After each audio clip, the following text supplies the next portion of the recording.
नमस्कार, सभी का स्वागत सत्कार, सभी का हार्दिक अभिनंदन मित्रों।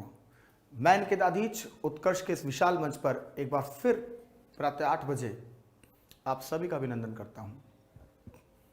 मित्रों, आज की क्लास में हड़प्पा सभ्यता से संबंधित हम 4 प्रमुख पुरातात्विक स्थलों की चर्चा करेंगे। सबसे पहला पुरातात्विक स्थल हम लेंगे कालीबंगा।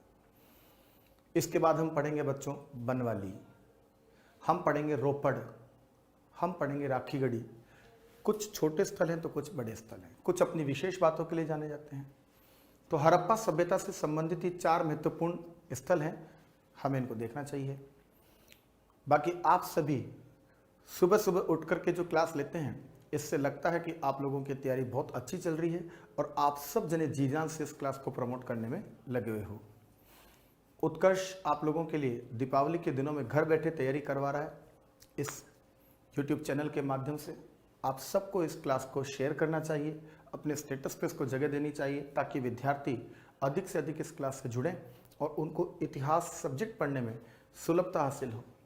चलिए मित्रों, क्लास का समय ज़्यादा व्यर्थ नहीं करेंगे और अब हम टॉपिक डालते हैं जो आज का हमारा टॉपिक है, और फिर अपन इसको आगे बढ़ाएंगे। तो आज हम किन किन मुद्दों पर चर्चा करने वाले हैं? आज हम चर्चा करेंगे बच्चों जैसे कालीबंगा पर, बनवाली,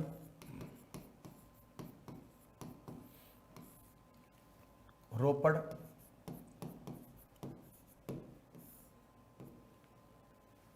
राखीगढ़ी,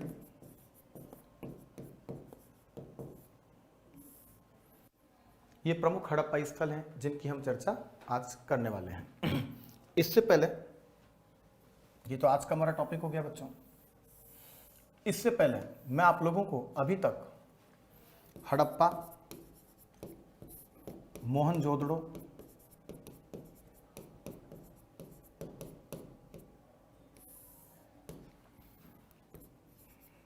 चनहुदड़ो, लोथल, सुत्कगेंडोर आदि पुरातात्विक स्थलों की हम चर्चा कर चुके हैं। ये वो हैं जिनकी हम चर्चा कर चुके हैं। जब हमने हड़प्पा सभ्यता के स्थलों को पढ़ना शुरू किया था तो शुरुआत हमने यहीं से की थी, हड़प्पा से ही। हड़प्पा के बाद हम लोग नेक्स्ट क्लास में हम लोगों ने मोहनजोदड़ो के बारे में पढ़ा था। उसके बाद हम लोगों ने एक पूरा टॉपिक बना करके और चनहुदड़ो, लोथल और सुत्कगेंडोर को हमने एक साथ पढ़ लिया था। अब इसके बाद आज की क्लास में हम लोग कालीबंगा, बनवाली, रोपड़ और राखीगढ़ी के बारे में देखेंगे कि ये स्थल क्यों जाने जाते हैं और किस बात के लिए प्रसिद्ध हैं। तो चलिए शुरुआत करते हैं सबसे पहले कालीबंगा से।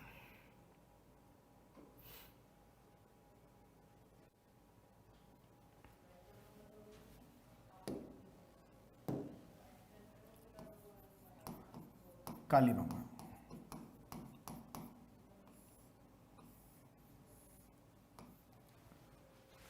ध्यान दीजिए बच्चों, कालीबंगा राजस्थान में अवस्थित है और हड़प्पा सभ्यता से संबंधित राजस्थान का एकमात्र स्थल है कालीबंगा।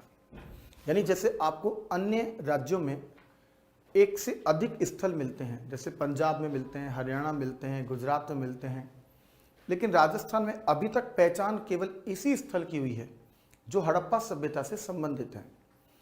कुछ विद्यार्थी जो नए नए तैयारी करते हैं, उन्हें ऐसा लगता है कि सर राजस्थान में तो आहड़ सभ्यता भी है, राजस्थान में तो सर गणेश्वर कांतली नदी वाली सभ्यता भी है, तो सर वो भी तो उसके हुए ना। नहीं बच्चों, वो राजस्थान की क्षेत्रीय स्थानीय सभ्यता कही जा सकती है, लेकिन उनका कहीं से भी डायरेक्ट इनडायरेक्टली संबंध हड़प्पा सभ्यता से नहीं है। Is it clear? तो राजस्थान में हड़प्पा सभ्यता से संबंधित जो स्थल है, इसका नाम है कालीबंगा। देखिए बच्चों, कहा जाता है कि कालीबंगा राजस्थान का एकमात्र हड़प्पा स्थल है।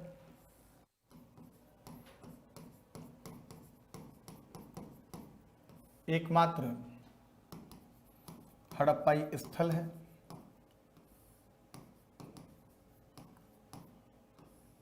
कहते हैं कि जो कालीबंगा है, इसकी अगर अवस्थिति की हम बात करें, यानी कालीबंगा कहां पर स्थित है, यानी अगर इसकी लोकेशन की आप बात करें तो जैसा कि मैंने लिखा कि राजस्थान का एकमात्र हड़प्पाई स्थल, तो अब हमें इसकी एक्यूरेट एग्जैक्ट अगर लोकेशन की बात करनी हो तो ये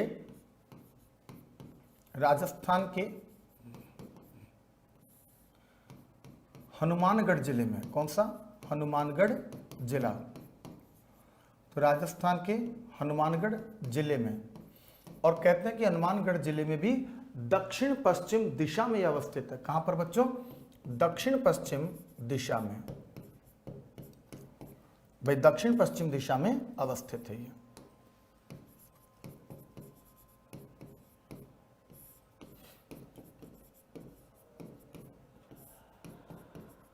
तो ये दक्षिण पश्चिम दिशा में अवस्थित है, यानी कालीबंगा राजस्थान का एकमात्र हड़प्पाई स्थल है जो राजस्थान के हनुमानगढ़ जिले में दक्षिण पश्चिमी दिशा में अवस्थित है। ठीक है बच्चों, ये ध्यान रखना, दक्षिण पश्चिम दिशा मैंने इसलिए लिखी है क्योंकि ये राजस्थान के एक एग्जाम में क्वेश्चन आया हुआ है कि हनुमानगढ़ के किस स्थान पर कालीबंगा अवस्थित है, उत्तर पश्चिम, उत्तर दक्षिण, दक्षिण पश्चिम या पश्चिम।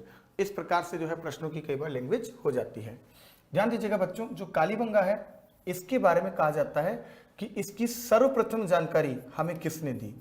मतलब जैसे हमने पढ़ा था ना कि हड़प्पा सभ्यता की सर्वप्रथम जानकारी चार्ल्स मैसन ने दी थी, तो इसकी सबसे पहले जानकारी देने वाला व्यक्ति कौन है, तो उल्लेख मिलता है कि इसकी सर्वप्रथम जानकारी देने का श्रेय दिया जाता है बच्चों एलपी टेसीटोरी को। एलपी टेसीटोरी को, एलपी टेसीटोरी वो व्यक्ति हैं जिन्होंने राजस्थान में हड़प्पा सभ्यता से संबंधित एक पुरातात्विक स्थल की खोज की, इसके बारे में बताया और लोगों को बताया कि राजस्थान के उत्तर में, जहां उस समय गंगानगर जिला हुआ करता था, बाद में हनुमानगढ़ हो गया ये, तो गंगानगर वाले क्षेत्र में एक प्राचीन सभ्यता के साक्ष्य मौजूद हैं और सबसे पहले इन्होंने, यानी एलपी टेसीटोरी ने ही सबसे पहले इसके बारे में जो है चर्चा की है।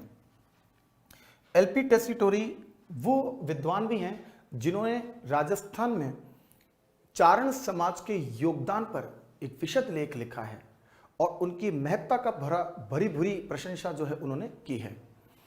आगे देखते हैं बच्चों, कालीबंगा के संदर्भ में कहते हैं कि जो कालीबंगा है इसका सबसे पहले खोज किसके द्वारा की गई, इसकी खोज, तो अगर पूछा जाए तो कालीबंगा की सबसे पहले खोज करने का श्रेय किसको दिया जाता है, तो ध्यान देना मित्रों, इसकी खोज 1952 में हुई थी और 1952 में इसकी खोज का श्रेय दिया जाता है बच्चों अमलानंद घोष को। किसको, अमलानंद घोष। तो अमलानंद घोष नामक पुरातत्ववेत्ता ने जो है सबसे पहले कालीबंगा के संदर्भ में खोज की थी और इन्होंने ही इस सभ्यता का पूरे तरीके से पता लगाया था। इसके बाद कहते हैं कि इसका उत्खनन किसने किया, यानी खुदाई किसने की, तो कालीबंगा के उत्खनन के संदर्भ में जानकारी हमें किसने दी, तो यहां पर आपको दो विद्वानों के नाम याद करने पड़ेंगे, एक बी के थापर और दूसरे हैं आपके, एक तो बालकृष्ण थापर। बी के थापर का मतलब बच्चों ने पूछा कि सर बी के थापर कौन है, तो बालकृष्ण थापर, और दूसरे हैं बी बिलाल। कहते हैं कि वर्ष 1961 से लेकर के और जो है 1962 में इन्होंने इसके उत्खनन का कार्य किया था, जबकि ये उत्खनन 1967 तक चला है। तो कहा जाता है 1961-62 में इसके उत्खनन का कार्य प्रारंभ हुआ है और इसके उत्खनन का श्रेय दो व्यक्तियों को जाता है, एक का नाम है बी के थापर यानी बालकृष्ण थापर, और जो दूसरे हैं इनका नाम है बच्चों बीबी लाल यानी ब्रजवासी लाल। तो बालकृष्ण थापर और बीबी लाल ने जो है इसका उत्खनन किया सन 1961-62 में, इसके उत्खनन का श्रेय हम इनको देते हैं, जबकि 52 में अमलानंद घोष ने कालीबंगा की जो हमको जानकारी प्रदान की। अब यदि पूछा जाए कि साहब कालीबंगा में कौन सी नदी है, तो ध्यान देना बच्चों, दक्षिण पश्चिम दिशा हनुमानगढ़ जिले में यहाँ पर जहाँ पर ये है तो वहाँ पर एक प्राचीन नदी बहती है और इस प्राचीन नदी का नाम है बच्चों घग्गर। क्या नाम है, घग्गर। इस घग्गर को अन्य कई नामों से जाना जाता है, मतलब घग्गर एकमात्र नाम नहीं है इस नदी का, इस घग्गर को हम अन्य कई नामों से भी जानते हैं। जैसे घग्गर को दृश्यद्वती नदी कहा जाता है, दृश्यद्वती नदी भी कहा जाता है। दूसरा, इस घग्गर को बच्चों दृश्यद्वती नदी कहते हैं। इसके अलावा इसको इसके अलावा इसको मृत नदी भी कहते हैं, मृत नदी। और बच्चों इस नदी की एक खासियत है कि वर्षा ऋतु में अगर इसमें पानी बहुत बड़ी मात्रा में तादाद में अगर आ जाता है तो ये नदी भारतीय सीमा से परे वर्तमान पाकिस्तान की ओर निकल जाती है और फिर पाकिस्तान में इस नदी का नाम पड़ जाता है हकरा नदी। क्या नाम है? हकरा नदी। तो क्वेश्चन अगर में बने कि वर्षा ऋतु में भारत की वह नदी जो पाकिस्तान में पहुंचने के बाद हकरा के नाम से जानी जाती है, कौन सी है? तो उत्तर लगाएंगे आप लोग घग्गर नदी। Are you getting my point? आप सबको अगर मेरी बात समझ में आ रही है तो तब प्रेजेंट करते रहिए और क्लास को शेयर करो। शेयर करना बिल्कुल आसान है, आप लोग इसको अपने मोबाइल फोन के व्हाट्सएप पे इसको लगा सकते हैं, फेसबुक पे लगा सकते हैं, ताकि सभी विद्यार्थी इस क्लास से जुड़े। तो दोबारा देखो, कालीबंगा राजस्थान का एकमात्र हड़प्पाई स्थल है। अगर हम इसकी अवस्थिति की बात करें तो ये राजस्थान के हनुमानगढ़ जिले में दक्षिण पश्चिमी दिशा में बहने वाली घग्गर दृश्यद्वती मृत या हकरा नदी के तट पर स्थित है। ठीक है बच्चों, इस स्थल की सर्वप्रथम जानकारी देने का श्रेय दिया जाता है एलपी टेसीटोरी को। तो एलपी टेसीटोरी वो व्यक्ति हैं जिन्होंने सबसे पहले इसकी जानकारी हमें प्रदान की, जबकि इसकी खोज का श्रेय सन 1952 में अमलानंद घोष को दिया जाता है, जबकि अमलानंद घोष की खोज के आधार पर सन 1961 से 62 में बीके थापर और बीबी लाल ने जो है इस स्थल की क्या की थी? उत्खनन किया, अर्थात खुदाई की। बोलो इतना समझ में आ गया आप लोगों को? आगे चला जाए। चलिए अब हम इसका नगर देखते हैं, नगर विन्यास।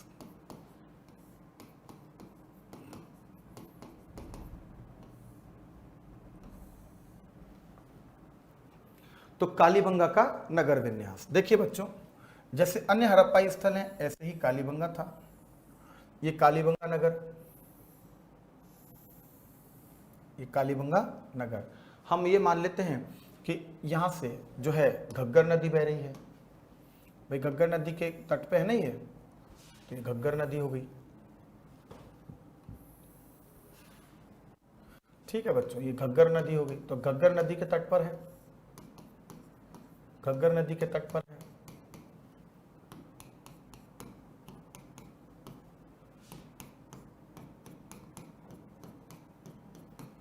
ये घग्गर रिवर हो गई। ठीक है बच्चों, ध्यान से सुनना, घग्गर नदी के तट पर कालीबंगा है। और जैसे हमने हड़प्पा को दो भागों में बांट के पढ़ा, जैसे हमने मोहनजोदड़ो को दो भागों में बांट के पढ़ा, जैसे हमने पिछली क्लास में देखा था कि चन्हुदड़ो भी दो भागों में है, इसी प्रकार बच्चों कालीबंगा के भी दो भाग किए जा सकते हैं। तो ये भी दो भागों में है। जाहिर सी बात है कि ये जो हिस्सा है ये पश्चिमी टीला था, और चूंकि ये अपेक्षाकृत ऊंचाई पर स्थित है, ऊंचे मैदान पर स्थित है, ऊंचे स्थान पर स्थित है, और इसलिए इसको ऊपरी टीला भी कहते हैं। क्या कहते हैं बच्चों? ऊपरी टीला भी कहते हैं इसको। दूसरी ओर ये पूरब में स्थित है, भाई पूरब में है तो इसलिए इसको पूर्वी टीला, और चूंकि ये ऊंचाई पर है और ये ढलान में है तो इसको निचला टीले की संज्ञा दी जाएगी। भाई निचला टीला इसको कहा जाएगा। तो कालीबंगा की खासियत क्या हुई? भाई कालीबंगा भी दो भागों में बटा हुआ है, ऊपरी टीला और निचला टीला, क्रमशः पश्चिमी टीला और पूर्वी टीला। Are you getting my point? अब देखिए बच्चों, खासियत क्या है दुर्गबंदी की यदि हम बात करें, किसकी बच्चों? दुर्गबंदी की यदि हम बात करें तो ध्यान देना, कालीबंगा एक ऐसा स्थल है जो दो अलग अलग दीवारों से घिरा है।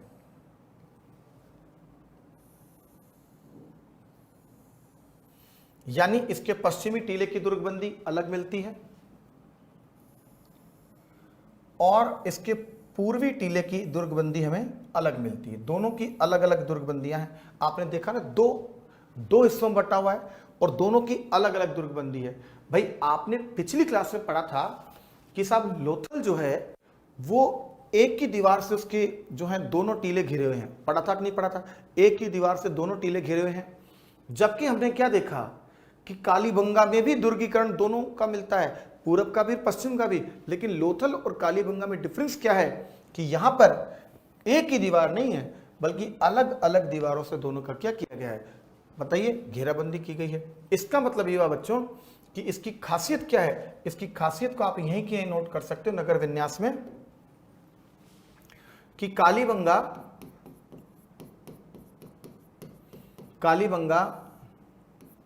के दोनों टीलों का अलग अलग दीवार से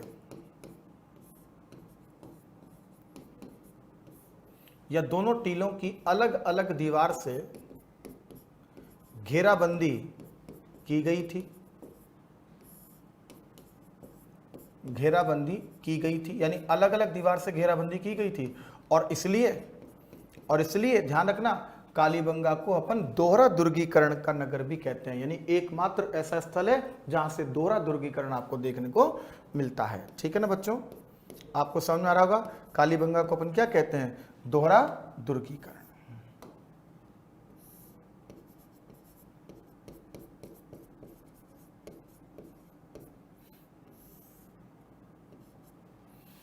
इसको अपन दोहरा दुर्गीकरण कहते हैं। किसको? कालीबंगा को। तो कालीबंगा को दोहरा दुर्गीकरण कहा जाता है। और दोहरे दुर्गीकरण का मतलब होता है दोनों टीलों का अलग अलग प्रकार से दुर्गीकरण किया गया। इसका अलग है और इसका अलग है। याद रखना, लोथल की विशेषता क्या थी? एक ही दीवार से दोनों का दुर्गीकरण। समझ में बच्चों? और कालीबंगा में क्या है? अलग अलग दुर्गीकरण। जबकि मोहनजोदड़ो और जो है आपके हड़प्पा, उनमें केवल पश्चिमी टीले का दुर्गीकरण मिलता है। ये कुछ खासियतें इनको याद रखना आप लोग। मुझे लगता है कि आप लोगों को समझ में आ गया होगा। दूसरा हम देखते हैं कि कालीबंगा एक ऐसा स्थल भी है जहां से आपको तीनों संस्कृतियों के साक्ष्य मिलते हैं। हड़प्पा पूर्व की संस्कृति, परिपक्व हड़प्पाई संस्कृति और उत्तरवर्ती हड़प्पा संस्कृति।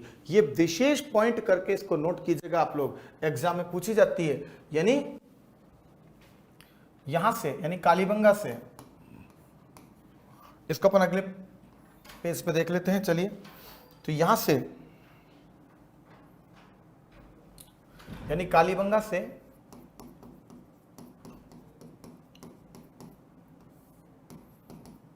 तीन संस्कृतियों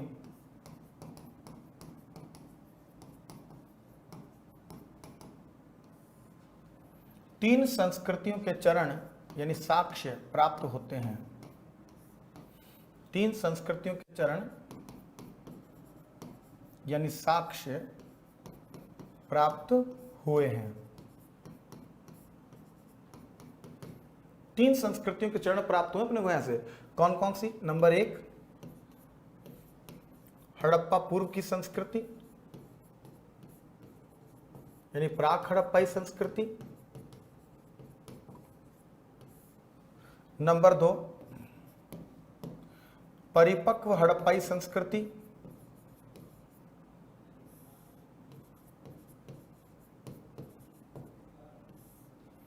परिपक्व हड़प्पाई संस्कृति। और नंबर 3 उत्तरवर्ती हड़प्पाई यानी हड़प्पेत्तर जिसको आप कह सकते हो, उत्तरवर्ती हड़प्पाई संस्कृति। इन तीनों के साक्ष्य जो हैं आपको बच्चों कालीबंगा से मिलते हैं। पूर्व हड़प्पाई मतलब हड़प्पा से पहले की संस्कृति के साक्ष्य। परिपक्व हड़प्पाई मतलब मेन हड़प्पा संस्कृति के टाइम पीरियड के साक्ष्य, जैसे 2500 ईसा पूर्व के आसपास का। उत्तरवर्ती इसके बाद की संस्कृति के साक्ष्य। तो ये तीनों संस्कृतियों के चरण आपको यहां से मिलते हैं, याद रखोगे।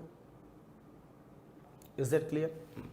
दूसरा, कालीबंगा को हड़प्पा सभ्यता में दीनहीन संस्कृति भी कहा जाता है। दीनहीन का मतलब गरीब बस्ती, निर्धन बस्ती, पिछड़ी हुई बस्ती, दीनहीन बस्ती। ऐसा क्यों कहते हैं? क्योंकि इस सभ्यता में आपको कच्ची ईंटों के घर, कच्ची नालियां, कच्ची सड़कें, लगता ही नहीं है कि कोई ऐश्वर्य था यहां पर।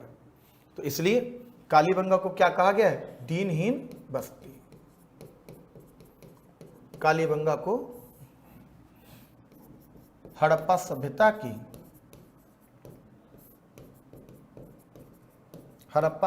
की दीनहीन बस्ती भी कहा जाता है। दीनहीन बस्ती भी कहा जाता है। तो हड़प्पा सभ्यता की दीनहीन बस्ती के नाम से कौन सा नगर जाना जाता है बच्चों? तो उत्तर क्या देंगे आप? कालीबंगा। कालीबंगा को हड़प्पा सभ्यता की निर्धन बस्ती, पिछड़ी हुई बस्ती या दीनहीन बस्ती के रूप में अपन पढ़ते हैं। Is it clear? आगे चला जाए बच्चों। अब देखिए कालीबंगा से हमें उत्कल में क्या क्या मिला है। तो कालीबंगा से प्राप्त उत्खनित सामग्रियां,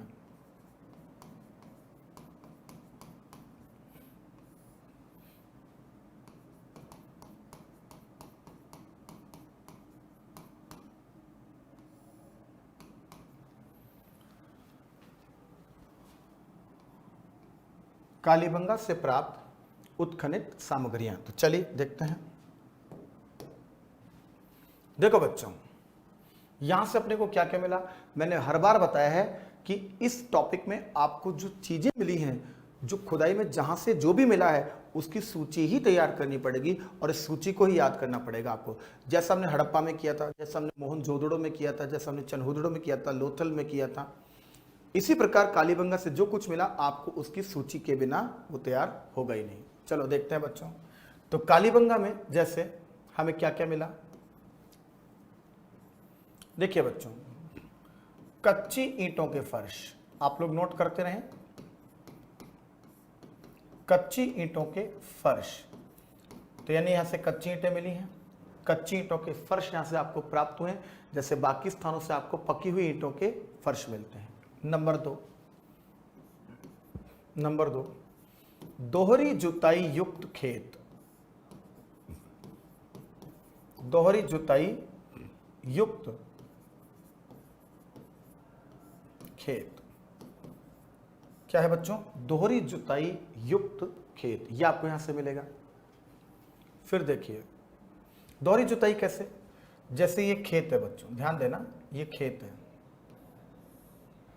और इस खेत को दोहरी जुताई कैसे कही जाएगी भाई? इसको देखिए, हमने यहां से इस खेत की जुताई शुरू की, यहां तक पहुंचे, फिर रिवर्स आए, फिर यहां तक, फिर ऐसे गए, फिर यहां पर हमने, तो ये तो होगी सिंगल कल्टीवेशन।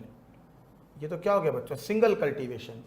लेकिन फिर आप यहां से यूं जब खुदाई कर रहे हैं, जुताई कर रहे हैं सॉरी, तो ये क्या हो गया बच्चों? जाल बन गया। ये दोहरी जुताई है, अर्थात आप दोनों दिशाओं में इसकी जुताई कर रहे हैं। हमें यूं भी फसलों के साक्ष्य मिले और यूं भी फसलों के साक्ष्य मिले, लंबवत और क्षैतिज दोनों दिशाओं में कालीबंगा के खेत की जुताई की गई थी। बोलो समझ में आएगा सबको? ध्यान रखना बच्चों, इस बात को अच्छे से प्रिपेयर रखेंगे आप लोग। तो दोहरी जुताई युक्त खेत आपको यहां से मिला है। मैंने लोथल में आपको शायद नहीं बताया था, लेकिन अपवाद स्वरूप में यहां लिख देता हूं। अपवाद स्वरूप यानी लोथल से भी हमें एक जुता हुआ खेत मिला है, लेकिन वो सिंगल कल्टीवेशन है और ये डबल कल्टीवेशन है। तो मैं यहां पर लिख देता हूं, जैसे लोथल से भी जुते हुए खेत का साक्ष्य मिला है, प्रमाण मिला है।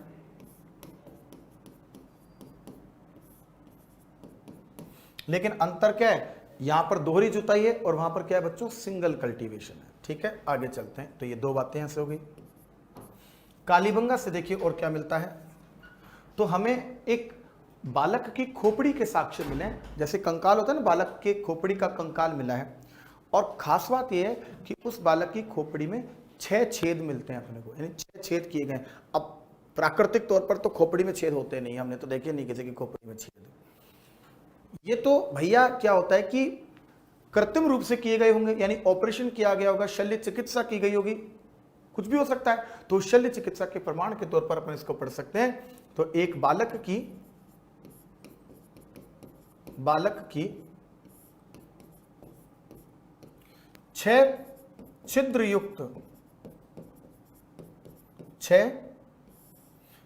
युक्त खोपड़ी के प्रमाण, खोपड़ी का साक्ष्य लिख लो, प्रमाण लिख लो। 6 छिद्र युक्त। जैसे मान लीजिए बच्चों, ये किसी बालक की खोपड़ी मिली अपने को, और इसमें ये ऐसे 6 छिद्र हैं इसके ऊपर, यानी 6 छिद्र इस पर किए गए बच्चों। तो इससे पता चलता है कि इसकी शल्य चिकित्सा की गई होगी। जाहिर सी बात है, और तो किस काम आएंगे 6 छिद्र, और तो क्यों किए जाएंगे। तो शल्य चिकित्सा का क्या ये प्रमाण है बच्चों, ठीक है। इसी प्रकार ध्यान दीजिएगा, कालीबंगा से हमें और क्या मिला है। अच्छा, इस पर हम सिर्फ अनुमान ही लगा पा रहे हैं, इसमें अपने को शल्य चिकित्सा में और कोई स्ट्रिप लगी हुई, कोई पट्टी बंधी हुई, ऐसा तो मिला नहीं। हम तो अनुमान लगा रहे हैं कि भैया इसकी खोपड़ी में से 6 छिद्र, लगता है कि शल्य चिकित्सा। हो सकता है कोई तंत्र साधना की गई हो सकता है किसी अन्य यूज में इसको किया गया हो, बट ये 6 छिद्र युक्त खोपड़ी के प्रमाण यहां से प्राप्त हुए। इसके अलावा देखो,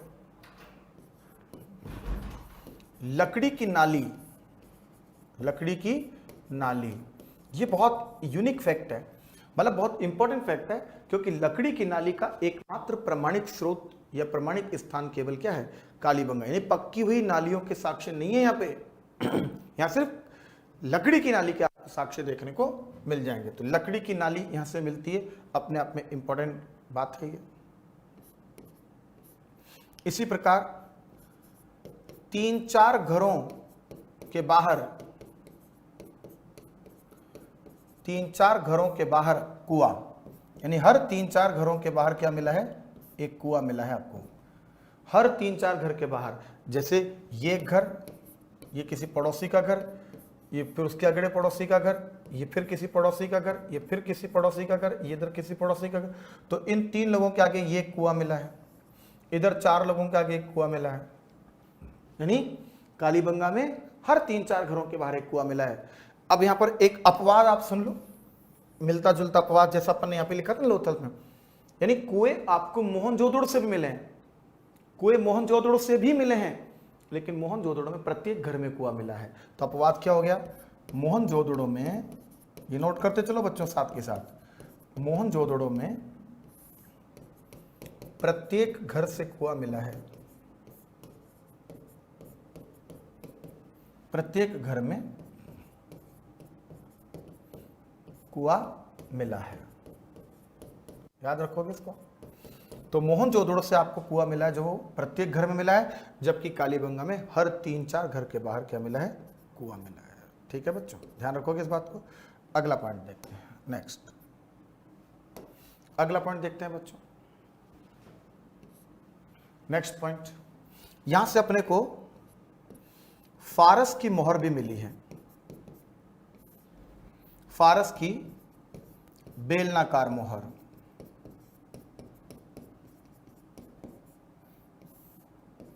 फारस की बेलनाकार मोहर भी अपने को यहां से प्राप्त हुई है बच्चों। ध्यान रखना, बेलनाकार मोहर कुछ इस प्रकार से होती है,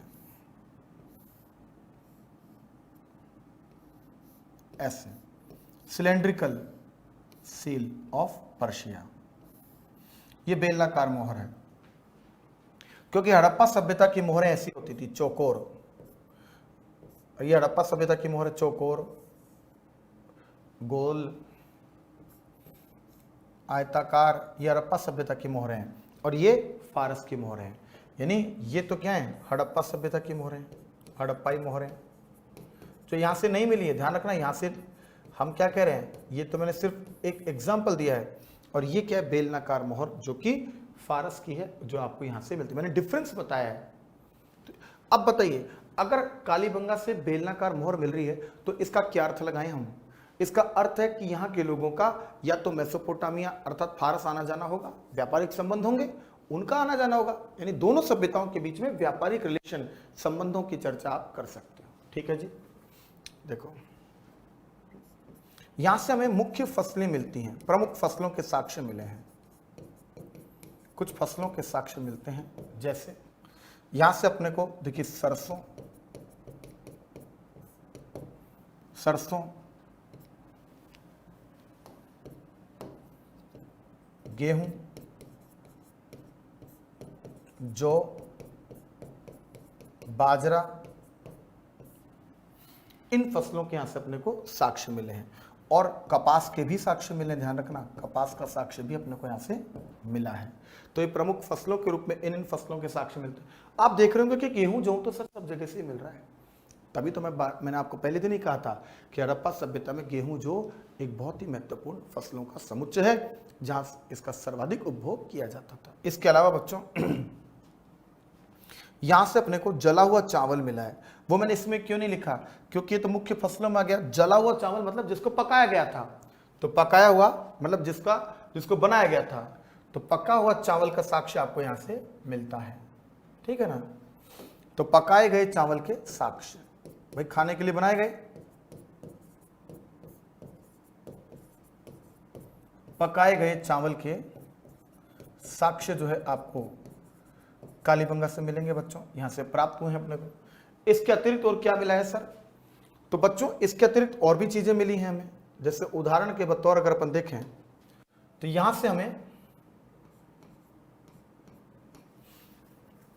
से अपने को बच्चों और क्या मिलता है,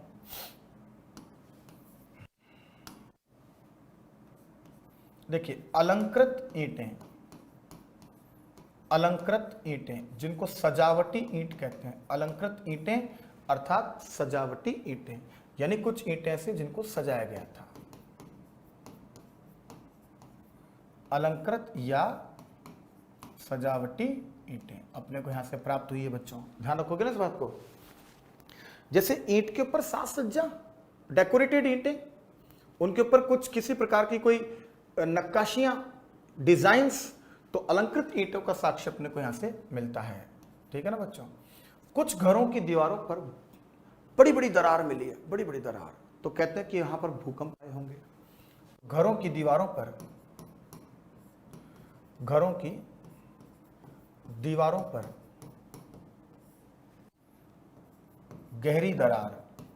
गहरी दरार, और इसीलिए कैनेडी महोदय का मानना है कि ये दीवारों पर जो दरारें आई कहीं ना कहीं भूकंप का प्रतीक है। और वैसे भी सिद्ध हो चुका है कि 2100 ईसा पूर्व के आसपास राजस्थान के इस भूभाग में एक भूकंप आया था, ये सिद्ध हो चुका है।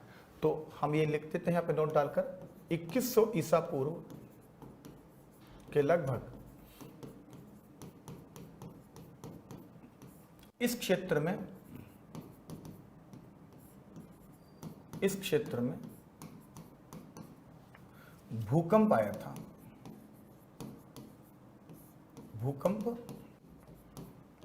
बच्चों, और चूंकि भूकंप आया था तो हो सकता है इसलिए गहरी दरार आपको यहां पर देखने को मिली हो। इतनी बातें क्लियर हो गई। इसके अलावा बच्चों यहां से 7 अग्नि वेदिकाएं मिली हैं। 7 अग्नि वेदिकाएं बच्चों, अग्नि वेदिका का मतलब होता है जिसमें हवन यज्ञ वगैरह किए जाते हो, उनको क्या कहते हैं अपन, अग्नि वेदिका। भाई जिसमें हवन यज्ञ किए जाते हैं वो क्या है, अग्नि वेदिका है। और इन अग्नि वेदिकाओं में हो सकता है हड़प्पा काल में हवन यज्ञ वगैरह किए जाते हो, तो कहीं ना कहीं ये उनके धर्म के क्रियात्मक रूप का भी उदाहरण है। और सबसे बढ़कर 7 अग्नि वेदिकाओं में से एक अग्निवेदी ऐसी है, 7 में से एक अग्निवेदी ऐसी है जिसमें जले हुए हिरण के मांस के साक्ष्य भी मिले हैं। एक अग्निवेदी में हिरण का जला हुआ मांस का साक्ष्य मिलता है। अब अगर हिरण के जले हुए मांस का साक्ष्य मिला है तो इसका मतलब क्या है, तो इसका प्रतीकात्मक मतलब है कि संभवतः यहां पर बलि ली गई होगी, तो हिरण की बलि ली गई होगी। तो एक प्रकार से ये बच्चों क्या है, बलि प्रथा का उदाहरण भी है। बलि क्या है, बलि प्रथा का क्या है, ये उदाहरण है। भाई कालीबंगा में बलि प्रथा का उदाहरण आपको देखने को मिला है, क्योंकि यहां से हिरण के जले हुए मांस के क्या मिले हैं, साक्ष्य मिले। आप सबको सारी बातें समझ में आ रही हो तो फटाफट से थंब इंप्रेशन करते चलिए, यस लिखते चलिए, ताकि क्लास में एक अदम्य उत्साह, एक अदम्य साहस बना रहे। क्लास का प्रत्येक विद्यार्थी अपने आप को गौरवान्वित महसूस करें कि यस सर, हमें बहुत अच्छा लगा है, सुबह सुबह की पढ़ाई हमारे को बहुत अच्छी लग रही है। फटाफट बताइए। इतनी बातें क्लियर हो गई? तो कच्ची ईंटें, दोहरी जुताई युक्त खेत, बालक की 6 छिद्र युक्त खोपड़ी, लकड़ी की नाली, 3-4 घरों के बाहर कुएं, फारस की मोहर, मुख्य फसलों में ये सब चीज़ें, पकाए गए चावल के साक्ष्य, अलंकृत यानी सजावटी ईंटें, घरों की दीवारों पर गहरी दरार के साक्ष्य, 7 अग्नि वेदिकाएं। और बच्चों सबसे अंत में अपन एक पॉइंट यहाँ पर नोट करेंगे, और वो पॉइंट क्या होगा हमारा, कि यहाँ से अपने को मृत्यु के बाद के अंतिम क्रिया के साक्ष्य भी मिले हैं। यानी मृत्यु के बाद के अंतिम संस्कार की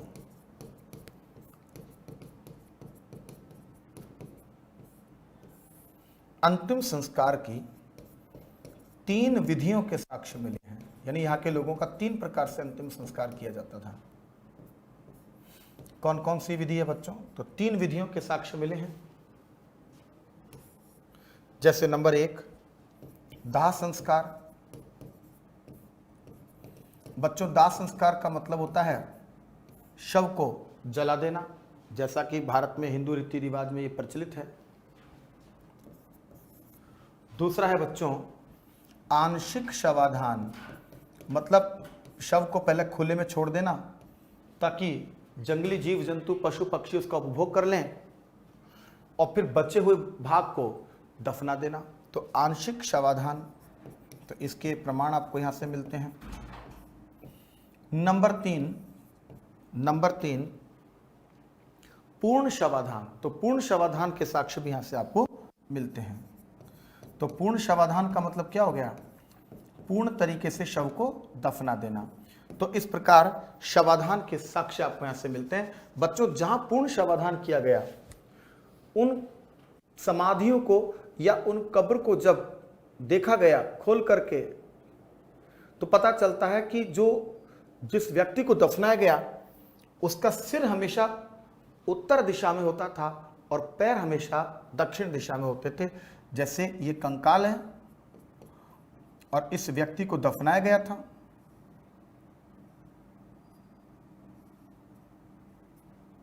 इस व्यक्ति को दफनाया गया था, तो कहते हैं कि इस कंकाल का सिर तो नॉर्थ में और पैर इसके साउथ में, अर्थात दक्षिण में। पैर कहाँ है इसके? दक्षिण में है, और सिर कहाँ है इसका? उत्तर में है। Is that clear? तो ये कंकाल है, और इस कंकाल को, यानी कि जितने भी कंकाल हुए हैं, हमें जितने भी साक्ष्य मिले हैं, वो सभी साक्ष्य जो हैं हमें इस प्रकार से दफना हुए मिले हैं कि उत्तर में तो होता था इनका सिर और दक्षिण में होता थे इनके पैर। तो इन बातों को हमने कर लिया है। ये कालीबंगा से संबंधित कुछ जानकारियां थी जो मैंने आपको दी हैं। अब नेक्स्ट पर चलेंगे, लेकिन आप एक बार इसका स्क्रीनशॉट ले लीजिए। मैं साइड में हट जाता हूं, केवल 5 सेकंड का मैं आपको इसके लिए समय दूंगा।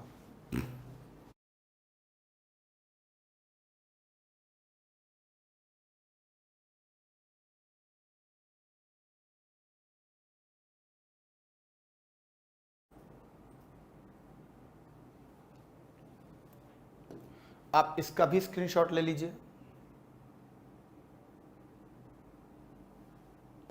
आप इसका भी स्क्रीनशॉट ले लीजिए। तो ये कालीबंगा की हमने अभी तक जो है चर्चा की है।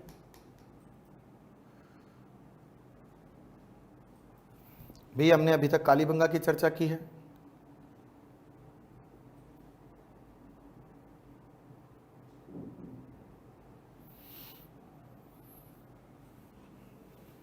अब हम चर्चा करेंगे बच्चों बनवाली की। ठीक है, अब हम बनवाली के ऊपर जो है कार्य करते हैं।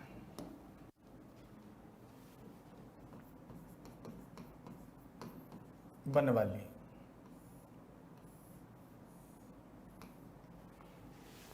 देखिए बच्चों, बनवाली कहाँ है?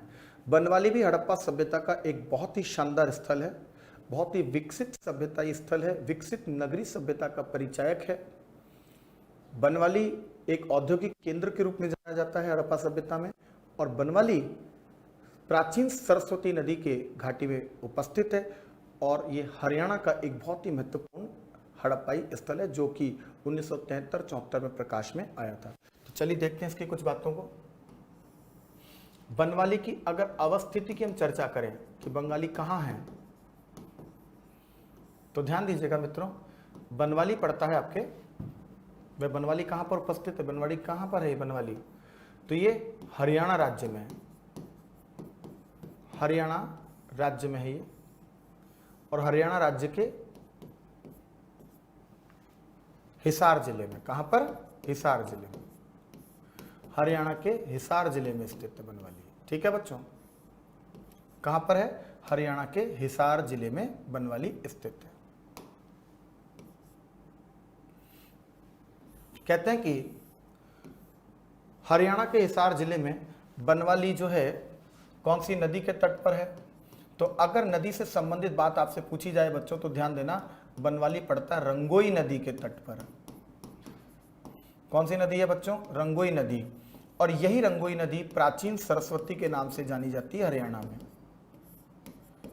इसको हम प्राचीन सरस्वती नदी भी कहते हैं, ध्यान रखना इस बात को। तो बनवाली में इसको रंगोई नदी के नाम से जाना जाता है और बनवाली यहां पर उपस्थित है। कहा जाता है कि जो बनवाली है ये इसकी खोज और उत्खनन कब हुआ, तो इसकी खोज उत्खनन का समय एक ही मानते हैं हम, और कहते हैं कि इसकी खोज और उत्खनन का श्रेय किसको दिया जाएगा, आर.एस. विष्ट को। आर.एस. विष्ट का पूरा नाम क्या है बच्चों, रविंदर सिंह बिष्ट। क्या नाम है, रविंदर सिंह बिष्ट। और इस रविंदर सिंह बिष्ट ने इसकी खोज उत्खनन की, और किस वर्ष की, अगर वर्ष पूछा जाए तो सन 1973-74 में इसकी खोज वगैरह और उत्खनन वगैरह जो है किए गए थे। तो ये बनवाली की खोज और बनवाली के उत्खनन अर्थात एक ही टाइम पीरियड में दोनों चीजें हुई है, जो रविंदर सिंह बिष्ट की देन है। कहते हैं कि बनवाली एक पूर्ण विकसित नगरीय सभ्यता का उदाहरण है। जैसे कई स्थलों से प्राक हड़प्पाई है, कहीं से क्या है, कहीं से उत्तर है, कहीं से ग्रामीण है। ये पूर्ण विकसित नगरीय सभ्यता का एक परिचायक है। और बनवाली के उत्खनन में क्या क्या सामग्रियां हमें प्राप्त हुई है वो भी देख लेते हैं। तो प्राप्त उत्खनित सामग्रियां कौन कौन सी हैं, प्राप्त उत्खनित सामग्रियां अगर पूछी जाए कि साहब बनवाली के उत्खनन में आपको क्या क्या चीजें मिली हैं, तो बच्चों बनवाली के उत्खनन में हमें बहुत सारी चीजें मिली हैं। जैसे उदाहरण के तौर पर बनवाली से आपको मनके बनाने का कारखाना मिलता है, बनवाली से आपको तिल और जो है जौके और सरसों के ढेर मिलते हैं, ढेर का मतलब बड़ी तादाद में प्राप्त हुए हैं। इसके अलावा हमें यहाँ से तांबे का बाणाग्र मिलता है। बाणाग्र का मतलब होता है तांबे, बाण के आगे का हिस्सा, अग्रभाग, बाणाग्र यानी अग्रभाग। इसके अलावा जो है कह सकते हो कि बनवाली के प्रत्येक घर में आपको मुंह धोने के लिए वॉश बेसिन तक मिले हैं, जिसको हिंदी में धवन पात्र कहते हैं। तो कई बार एग्जाम आता है धवन पात्र कहाँ से मिले, तो बनवाली से मिले हैं आपको। समझ रहे मेरी बात को, तो बनवाली से धवन पात्र भी आपको जो है प्राप्त हुए हैं। ठीक है बच्चों, तो लिख लेते हैं इन बातों को कि बनवाली से हमें क्या क्या चीजें मिली हैं। तो बनवाली से हमें जो है मनके बनाने का कारखाना मिला है,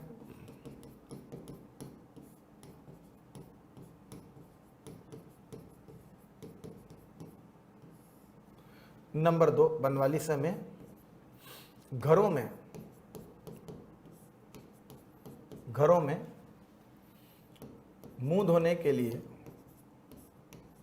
यानी मुंह हाथ धोने वाले धवन पात्र यानी वॉश बेसिन मिले हैं। धवन पात्र यानी वॉश बेसिन मिले हैं। इसके अलावा हमें यहां से यानी बनवाली से हमें और क्या मिला है, तो यहां से अपने को तिल व सरसों के साक्ष्य मिले हैं। बहुतायत में आपको ये प्राप्त हुआ है बच्चों, ध्यान रखना। इसके अतिरिक्त हमें यहां से तांबे का बाणाग्र मिला है। ये तांबे का बाणाग्र कैसा होता है भाई, जैसे मान लीजिए बच्चों ये बाण है भाई, ये बाण है, तो ये बाण हो गया, ये तो हो गया बाण, लेकिन ये जो हिस्सा है ना ये कहलाएगा बाणाग्र, यानी बाण के आगे का हिस्सा, और ये तांबे से बना हुआ है, तो तांबे का बाणाग्र आपको यहां से मिला है। समझ गए बात को? मिट्टी का बना हल, और ये जो हल है खिलौने नुमा है, मिट्टी का बना खिलौने नुमा हल।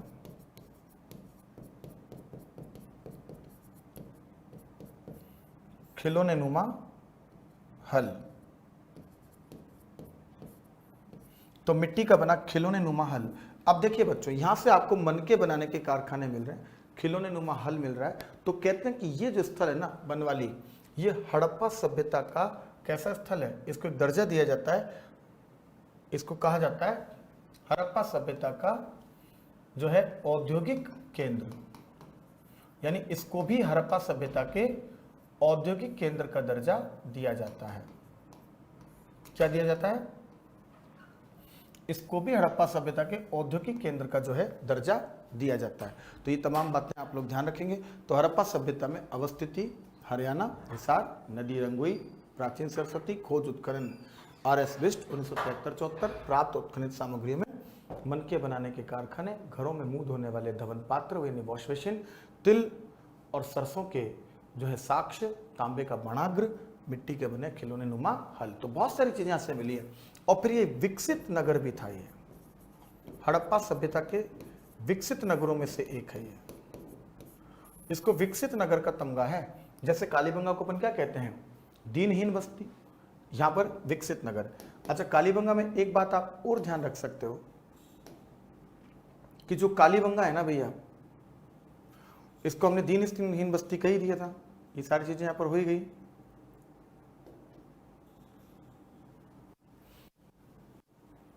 तो ये चीजें आप लोग ध्यान रखेंगे बच्चों। अब हम आगे चलते हैं।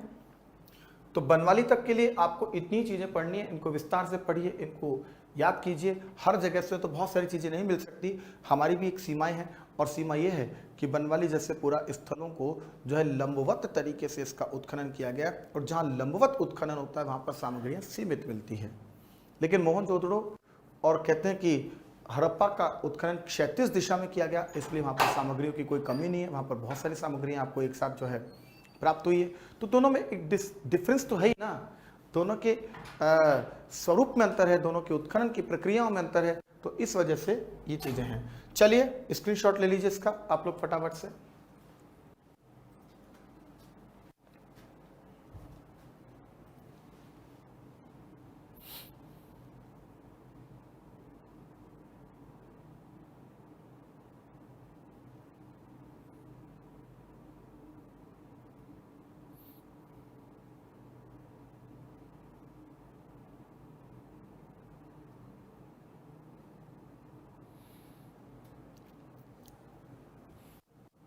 चलिए आगे चलते हैं।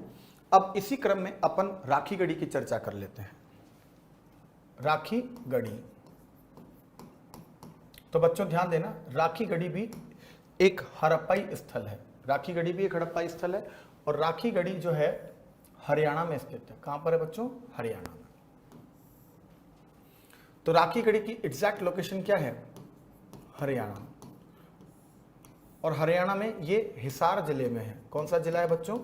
हिसार जिला।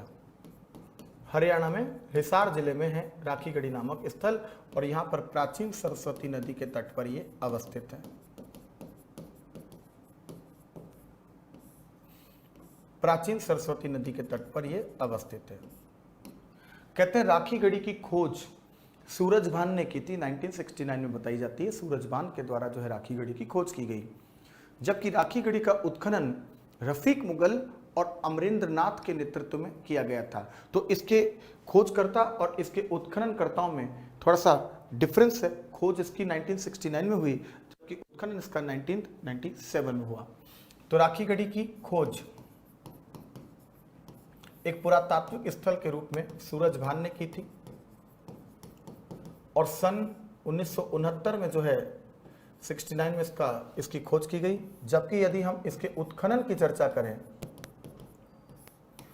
तो कहा जाता है कि इसका उत्खनन जो है 1997 में किया गया था, और कहा जाता है कि इसका उत्खनन का श्रेय दिया जाता है आपके अमरेंद्र नाथ को। भाई अमरेंद्र नाथ को। और कहा जाता है कि इनके जो साथ थे वो हैं रफीक मुगल। क्या नाम बच्चों? रफीक मुगल। रफीक मुगल। अब देखिए बच्चों, राखी गढ़ी से हमें, राखी गढ़ी के बारे में एक बात आपको बहुत विशेष तौर पर याद रखनी है। बहुत ही शानदार तथ्य है कि भारत में जितने भी हड़प्पा स्थल खोजे गए हैं, जितने भी, हाउएवर, भारत में जितने भी हड़प्पा स्थल खोजे गए हैं, उनमें राखी गढ़ी के लिए कहा जाता है कि सबसे बड़ा हड़प्पा स्थल है। वर्तमान में भी इसका उत्खनन जारी है और इसके बारे में जानकारियां मिलती जा रही हैं। ठीक है, तो अब तक का ज्ञात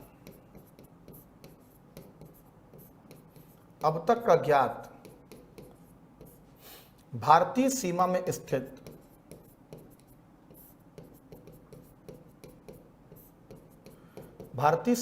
स्थित सबसे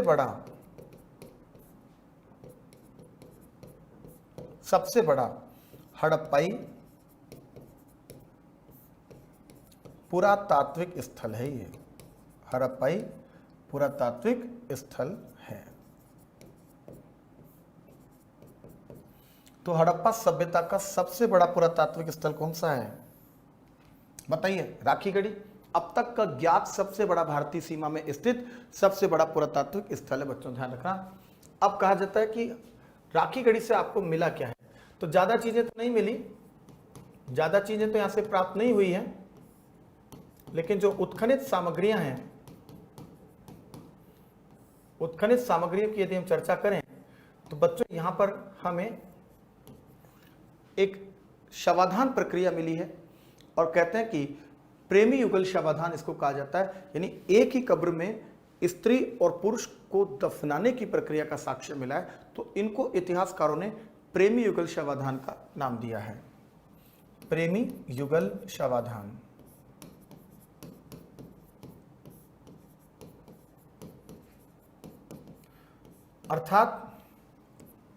अर्थात एक ही कब्र में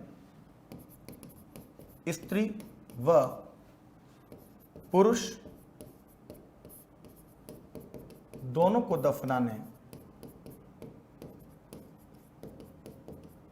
का साक्ष्य मिला है। यानी प्रेमी युगल शवाधान क्या होता है कि एक ही कब्र में दोनों को जब दफना दिया जाए। दूसरा, उत्खनित सामग्री में हम देखते हैं कि यहां से अपने को हड़प्पाई मुद्रिका मिलती है, यानी कि मोहर मिलती है जिसपे मातृ देवी की प्रतिमा है। एक लघु हड़प्पाई मोहर, यानी एक छोटी मोहर, लघु हड़प्पाई मोहर, जिस पर मातृ देवी यानी मदर गॉडेज, जिस पर मातृदेवी का चित्र अंकित है। मातृदेवी का चित्र अंकित है। ध्यान रखेंगे इस बात को। तो मातृदेवी का चित्र क्या है? इस पर अंकित है, और इस प्रकार की चीजें अपने को राखी गढ़ी से बच्चों प्राप्त हुई है। आप लोग इसका तुरंत स्क्रीनशॉट ले लीजिए, फिर अपन आगे चलते हैं। रोपड़ को भी इसी क्रम में अपन पढ़ लेते हैं। फटाफट से इसका स्क्रीनशॉट ले लीजिए बच्चों।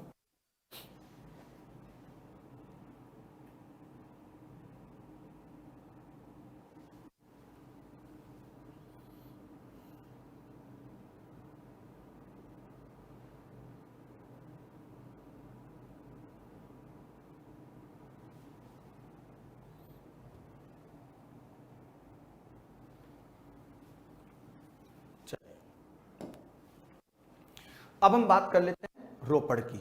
जैसा कि थंबनेल में मैंने बता रखा था कि मैं आज आप लोगों को कुछ स्थलों के बारे में बताऊंगा, तो उनमें एक रोपड़ भी एक स्थल है। चलिए रोपड़ के बारे में देखते हैं। रोपड़ कहते हैं कि रोपड़ जो है, जब भारत और पाकिस्तान का विभाजन हो गया था सन 1947 में, तो जितने भी हड़प्पाई स्थल जो 1947 के पहले खोजे जा चुके थे, वो तो सब कहां चले गए थे? पाकिस्तान में। अब भारत में तो कोई हड़प्पा स्थल इस प्रकार से बचा नहीं था, इसलिए भारत सरकार ने विभाजन के बाद उत्तर पश्चिमी सीमा से लगते हुए स्थलों का उत्खनन करवाया हड़प्पा सभ्यता के विस्तार को जांचने के लिए। उसी क्रम में सबसे पहला साक्ष्य हमें रोपड़ से प्राप्त हुआ, अर्थात आजादी के बाद हड़प्पा सभ्यता में उत्खनित प्रथम भारतीय स्थल कौन सा है, तो रोपड़ है। आजादी के बाद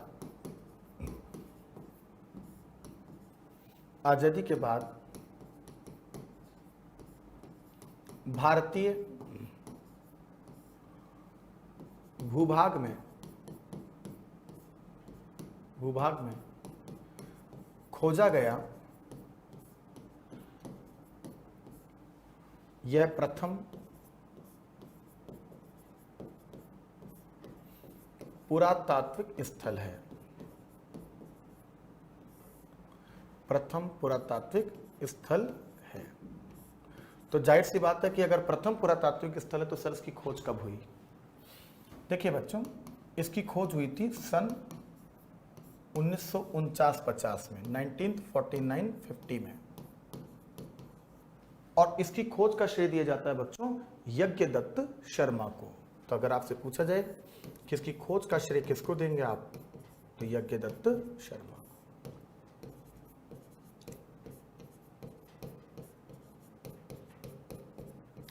जिसको आप पुस्तकों में वाई डी शर्मा के रूप में पढ़ते हो, अर्थात रोपड़ का ये कौन है, उत्खनन करता है। ठीक है बच्चों,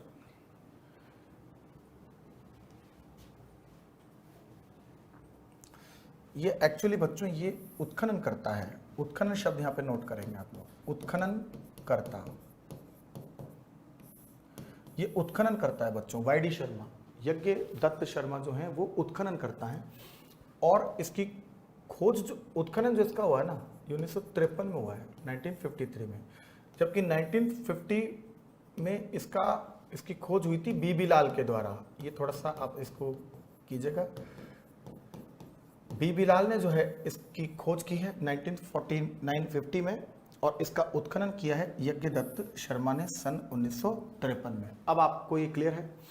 अब चलिए बच्चों, रोपड़ से हमें, रोपड़ है कहाँ सर, रोपड़ है कहाँ? तो ध्यान देना बच्चों, ये पंजाब राज्य में पड़ता है। पंजाब राज्य में कहाँ पर पड़ता है? पंजाब में। और कहते हैं पंजाब में जो सतलज नदी बहती है ना, सतलज नदी के किनारे पर ही है। पंजाब में सतलज नदी के किनारे पर है,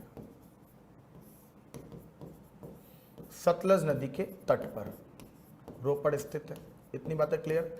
अब रोपड़ से आपको बहुत अधिक चीजें तो नहीं मिली है, लेकिन एक बहुत इंटरेस्टिंग चीज जरूर मिली है कि हमें एक ऐसी कब्र मिली है, एक ऐसा शवाधान मिला है जिसमें मनुष्य के साथ उसके पालतू कुत्ते को भी दफनाया गया था। यानी यहां से अपने को क्या मिला? मनुष्य के साथ उसके पालतू कुत्ते को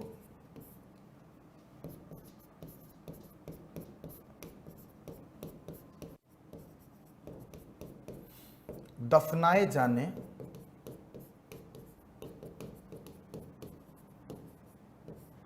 के साक्ष्य भी जो है आपको रोपड़ से प्राप्त होते हैं बच्चों। ये एकमात्र जो है आपको क्या मिलता है? अवशेष है। और कहते हैं कि जो साक्ष्य हैं कब्र के, वो यहाँ पर अंडाकार शेप में बनाई गई हैं, यानी अंडाकार शेप में आपको कब्र मिली है, अंडाकार आकृति की कब्र है।